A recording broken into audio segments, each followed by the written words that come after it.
नमस्कार साथियों। तो आपका दोस्त अखिलेश फिर एक आईपीएल मैच के साथ स्टोरी जो है वो लेकर आया हूँ। बट एक कमेंट के बारे में ज़रूर बताना चाहूँगा कि जनरली मैंने बहुत दिनों से स्टार्ट किया था, इधर-उधर से बातें की।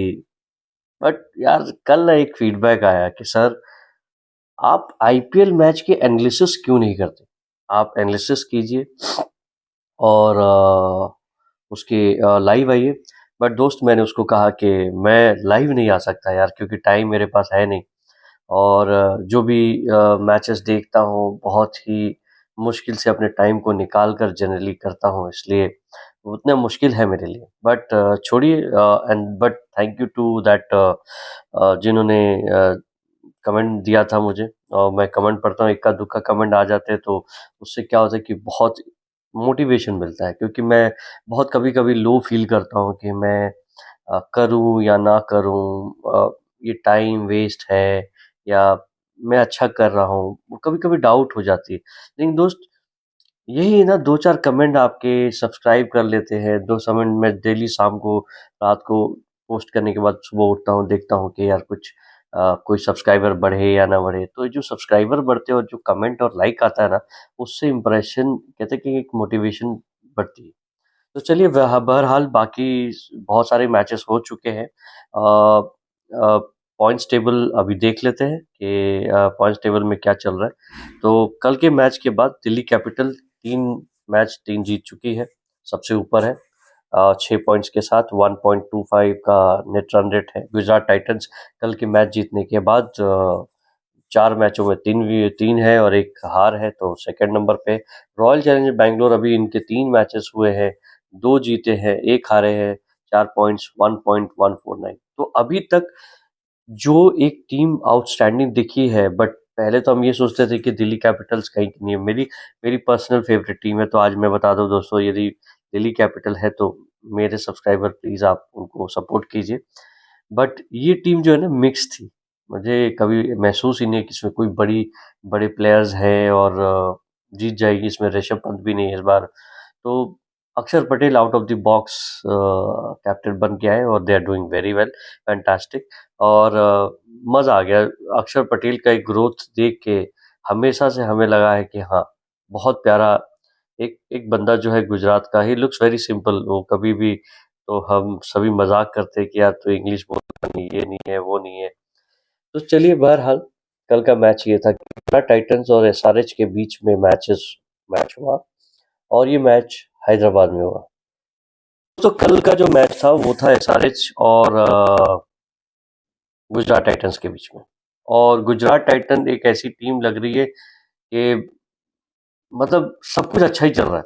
सुमन गिल, साई सुदर्शन, ये सारे जो स्टार प्लेयर्स हैं, ये बहुत यंग है, बहुत यंग है। मतलब इनके दिमाग में एक एक अलग ही है। मैं हमेशा से मानता हूँ कि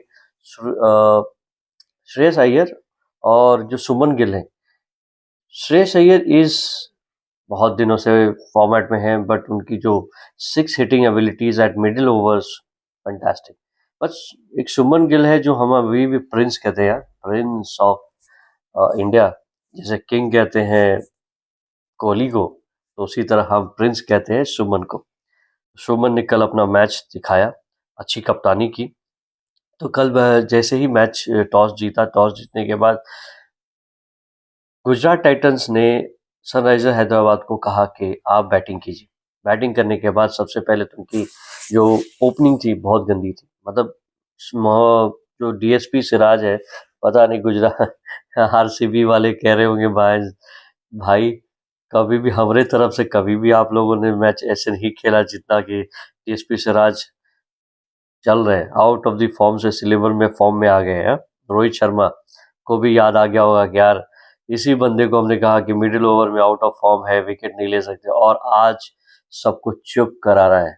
आई थिंक ये बंदा है यार, मतलब मानना पड़ेगा। कल 4 विकेट उठा दिए। तो अभिषेक शर्मा आते हैं, 18 रन बनाते हैं 16 गेंद में। ये एक अनयूजुअल था अभिषेक शर्मा। अभिषेक शर्मा को अब समझना पड़ेगा कि भैया hitting is not only the part of things, you have to ground shot भी खेलने पड़ेंगे। 6 हिटिंग हमेशा नहीं मिलेगी क्योंकि पिच कल स्लो था और इनकी खुद की ग्राउंड में इन्हें समझ जाना चाहिए कि कैसे खेलना है।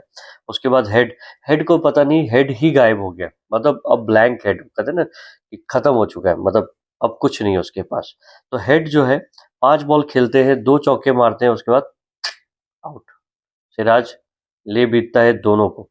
उसके बाद ईशान किशन को ये समझना पड़ेगा कि भैया इतनी जल्दी आप लाइमलाइट में आए, पूरा फोकस मारे, एकदम ढील ढील ढील कर दिए, एकदम एकदम आग लगा दिए थे पहला मैच में। उसके बाद दुनिया भर का चुम्मा चाटी दे दी। उसके बाद फिर क्या हुआ, 0, 8, 17 यही चल रहा उनका। तो यू हैव टू अंडरस्टैंड कि भैया ऐसे बीसीसीआई आपको कॉन्ट्रैक्ट नहीं देगी और इंडियन टीम में आपकी एंट्री नहीं होगी अनलेस अनली आप परसिस्टेंस और कंसिस्टेंट होंगे। उसके बाद नीतीश रेड्डी थोड़ा बहुत किए बट बहुत स्लो खेले। 34 बॉल में 31 रन विथ 3 फोर्स।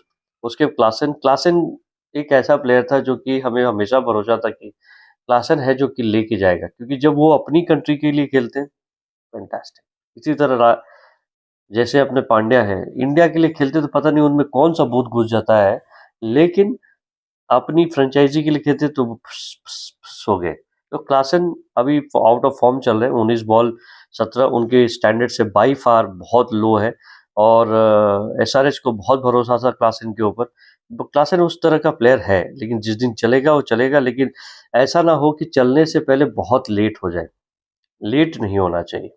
उसके बाद Aniket Verma new star, but 2 matches अच्छे खेले, उसके बाद बाकी 2 मैचेस में उतना है नहीं। तो हो सकता है कि बहुत प्रेशर आ चुका था, नीचे बैट्समैन थे नहीं, उसको रन रेट बढ़ाना था। तो क्लासन और क्लासन नहीं, सॉरी, अनिकेत वर्मा और कमिंस ने कुछ अच्छे शॉट्स दिखाए और फाइनली 20 ओवर के अंदर 152 रन बनाती है आपकी हैदराबाद की team. Siraj 4 over 17 run 4 wicket, Ishan 4 over 53 run, Prasidh Krishna 4 over 25 run 2 wicket और साई किशोर, इसके बारे में बात करना चाहूँगा। साई किशोर लंबे खब्बू हैं और लेफ्ट हैंड के बॉलिंग करते हैं, लेकिन क्या बॉलिंग कर रहे हैं भैया, मतलब he is been outstanding, out of the world, कमाल धमाल सब कुछ है। और साई किशोर बहुत सिंपल सा बंदा है, लेकिन क्या खेलता है, क्या बॉलिंग करता है। I think he should get very often बहुत अपॉर्चुनिटी, जल्दी नहीं तो T20 में एटलीस्ट आप एक स्पिनर जैसे आप जडेजा और ये बाकी लोग चले जाएंगे, उसके बाद आप उसको चांस दीजिए। देन अब इतने के बाद जब गुजरात की टीम आती है तो साई सुदर्शन बड़े सस्ते में निकल जाते हैं। यदि आपने दिल्ली ड्रीम टीम में लगाया होगा साई सुदर्शन, क्योंकि जनरली बहुत लगाते हैं, क्योंकि ही सो कंसिस्टेंट। इस कंसिस्टेंसी की वजह से साई सुदर्शन, ओके, साई सुदर्शन को सबने लिया होगा, बट वो कल सस्ते में निकल गए, उनको मोहम्मद शामी ने किया, वो भी यार कुछ तो है। उसके बाद सुमन गिल ने कप्तानी की पारी खेली कल। प्रिंस ने प्रिंस की तरह खेला, पहले बहुत स्लो थे, 43 बॉल्स में 61 रन बनाए, लेकिन उन्होंने सिचुएशन देख के, क्योंकि कल का पिच जो था रुक रुक कर आ रहा, स्लो आ रहा था और है यार, मतलब सुमन गिल जितना क्यूट दिखता है ना, एंड अब तो कप्तान भी बनने वाले हैं आने वाले दिनों में, तो जग जाहिर है। बट मैं तो पर्सनली सोचूंगा कि भैया श्रेयस अय्यर को मिले, लेकिन BCCI has got a different idea all together. Then कल जो है Jos Buttler, Suman Gill, Sai Sudharsan out होते हैं, उसके बाद जॉस बटलर आते हैं, वो भी 0 पे आउट होते हैं, उनको कमिंस उनको उखाड़ देता है। उसके बाद वाशिंगटन सुंदर was out of the syllabus. किसी ने ये सोचा नहीं था कि वाशिंगटन सुंदर को चौथे नंबर पे कौन भेजेगा, मतलब मैं भी as an captain, as an audience मैं नहीं सोच सकता, बट थिंक टैंक ने क्या सोचा पता नहीं, but wow, what a game he had done. मतलब साई सुदर्शन ने 29 गेंद में 49 रन बनाए, जिसमें से 5 चौके, 2 छक्के, 168.97 का स्ट्राइक रेट। मतलब नेट में उसने इतनी इम्प्रेस की होगी कि उन्हें स्ट्रेट उसको ऑलराउंडर के रूप में आपको बैटिंग में ला दिया। आप ऑलराउंडर के रूप में आप चौथे नंबर पे बैटिंग कर रहे हो, आपने बॉलिंग भी अच्छी की। सो वेल डन सुंदर, वेल डन। मैं शायद नहीं सोचता था, बट कल जिसने भी ड्रीम में लगाया होगा तो सुंदर वाज देयर। फिर उसके बाद शेरसन रदरफोर्ड आते हैं जो वेस्ट इंडीज से आते हैं। उन्होंने अपना चिर परिचित अंदाज में अभिषेक शर्मा को बॉलिंग दे दिया उनके सामने मेमनी की तरह, और ले ली पूरी तरह से। 16 गेंद में 36 रन, सॉरी 16 गेंद में 35 रन और 6 चौके और 1 छक्के विद 218.75 के स्ट्राइक रेट से। तो पूरा मैच खत्म हुआ और हैदराबाद का मैं ओवरऑल देखूंगा तो स्टैट्स यदि ऊपर टॉप के लोग चल जाए तो बल्ले बल्ले, वरना गॉन है।